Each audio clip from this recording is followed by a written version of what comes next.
اللہ والا بن جانے کے بعد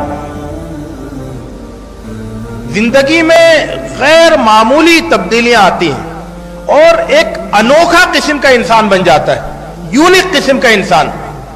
قرآن والا انسان جو ہوتا ہے وہ ایک یونیک قسم کا انسان ہوتا ہے، انوکھا انسان۔ وہ کسی سے نہیں ڈرتا ہے، بالکل نہیں ڈرتا کسی سے۔ رستم کے دربار میں پہنچ گیا، ڈرا نہیں۔ قیصر کے دربار میں جا کے کھڑا ہو گیا، ڈرا نہیں۔ ایسا نڈر انسان ایک طرف، اور دوسری طرف اللہ کا خیال آتا ہے تو بس ڈر سے اس کا برا حال ہو جاتا ہے، لرز جاتا ہے، وہ